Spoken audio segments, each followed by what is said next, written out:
Hello students, जैसा कि मैंने आपको पहले वीडियो में पाठ तुम कब जाओगे अतिथि इसको स्पष्ट किया था, यानी कि लेखक का परिचय दिया था।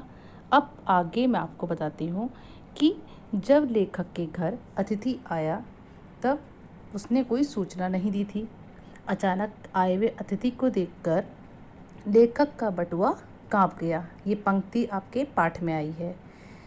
लेखक का बटुआ काँप गया का अर्थ है कि मेहमान के घर में आने से घर का खर्च प्रतिदिन बढ़ेगा और बटुए से पैसे निकलते रहेंगे।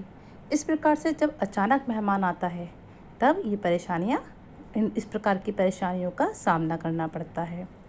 अब धीरे धीरे लेखक और जो अतिथि महोदय थे उन दोनों में मधुरता का संबंध स्थापित हुआ। दोनों ने हंस-हंस कर खूब सारी बातें की, परिचितों के बारे में, परिवार के बारे में, राजनीति, धर्म, अध्यात्म, सभी तरीके की उन्होंने बातचीत की। लेकिन धीरे धीरे जब समय गुजरने लगा तो उनकी ये आत्मीयता जो है अब बोरियत में बदलने लगी। लेखक प्रतिदिन इंतज़ार करने लगा कि अतिथि अपने घर वापस जाए, लेकिन अतिथि को आदर सत्कार मिल रहा था, प्रेम मिल रहा था, अच्छे अच्छे पकवान मिल रहे थे, तो वो जाने का नाम नहीं ले रहा था। इस प्रकार से एक एक कर 4 दिन व्यतीत हो गए। एक दिन लेखक से अतिथि ने कपड़े धुलवाने के बारे में भी पूछा।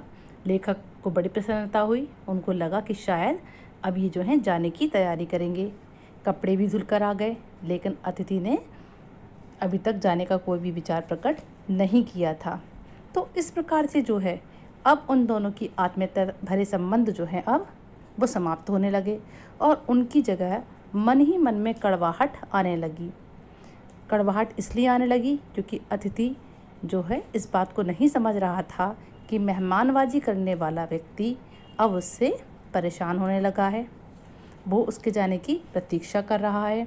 तो इस प्रकार से लेखक कहते हैं कि कभी कभी अपना घर, जिसको हम स्वीट होम कहते हैं, वो भी बुरा लगने लगता है, क्योंकि अपने घर का महत्व होता है, लेकिन जब उस घर में कोई दूसरा व्यक्ति अपना अधिकार जमा लेता है ना, तब जो है वो घर भी अच्छा नहीं लगता। इस प्रकार से लेखक कहते हैं पता नहीं अतिथि को ऐसा क्या मिल रहा था उनके घर में कि वे अपने घर में जाने का नाम नहीं ले रहे थे। इस प्रकार लेखक और उन दोनों के जो आत्मीयता भरे संबंध थे वो ऊबने लगे। वो एक दूसरे जो लेखक थे अतिथि के प्रति अब उनके मन के अंदर प्रेम का भाव नहीं था, बल्कि धीरे धीरे जो है कड़वाहट ले रही थी कि अतिथि महोदय जा नहीं रहे हैं। इस प्रकार से लेखक का मन करने लगा कि वो उसको गेट आउट कह दें। गेट आउट का मतलब आप समझते ही हो कि जब धैर्य की सीमा समाप्त हो जाती है तब कुछ ऐसे शब्द मुंह से निकल जाते हैं जिनको हम कहना नहीं चाहते। तो लेखक भी यहाँ पर यही कहते हैं कि गेट आउट शब्द का प्रयोग वे नहीं करना चाहते थे। वे नहीं चाहते थे कि अतिथि का आदर सत्कार जो प्रेम से उन्होंने किया था वह सब जो है गेट आउट शब्द के कारण समाप्त हो जाए। तो इस प्रकार से जो है उन दोनों में बातचीत बंद हो चुकी थी। लेखक और उनकी पत्नी प्रतीक्षा कर रहे थे कि वो जाएं, लेकिन अतिथि महोदय जाने का नाम नहीं ले रहे थे, है ना।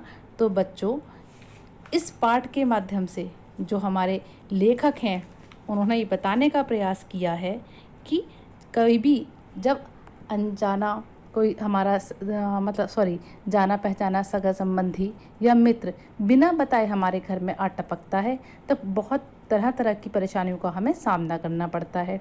तो इस प्रकार की परिस्थितियां ना आए, इसके लिए अतिथि को सोचना चाहिए कि वह जिसके घर पर जा रहा है वो उसका आदर सत्कार प्रेम से कर रहा है। तो इसका मतलब ये नहीं है कि अपना बोर या बिस्तर फैलाकर वहाँ पर बैठ जाएं, बल्कि समय रहते सम्मान के साथ अपने घर वापस चले जाना चाहिए।